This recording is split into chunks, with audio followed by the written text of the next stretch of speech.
How you doing? This is David from Elevated Physical Therapy and Fitness.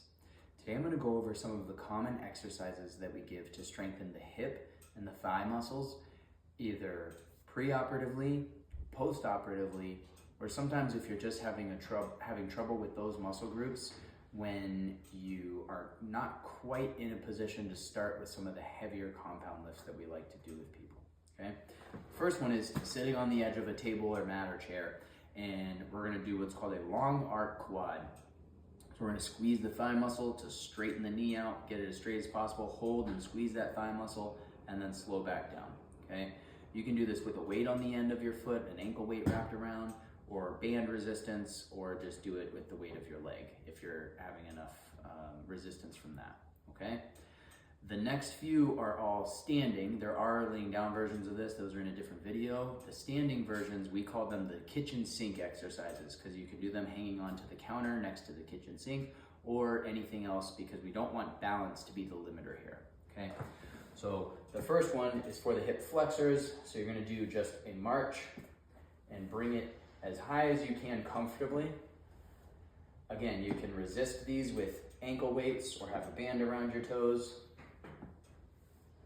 Then we're going to do some for the outer glute muscles and the back glute muscles. So when I'm kicking out to the side for those abductors, I'm kicking back and out in an almost diagonal direction. I'm trying not to lean over or hike my hip to get that over there. I want to feel that right at like the top side of the buttock. And you can see I'm not going through a very large range of motion. Then I'm going to do the same idea with a backwards kick, where I'm not trying to arch my back or lean forward to get more range of motion. I want to just squeeze through my buttock and hamstring to get that hip extension and drive that muscle backwards. Again, you can see I'm barely clearing that other foot, if at all. I'm just extending the hip and coming back. Okay?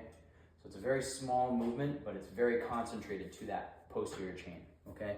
So those exercises there are some of the first that we give to people when they're having trouble with pain, or they just have global hip weakness, or something when they are limited by precautions after a surgery. Those are some various times that we would give those types of exercises.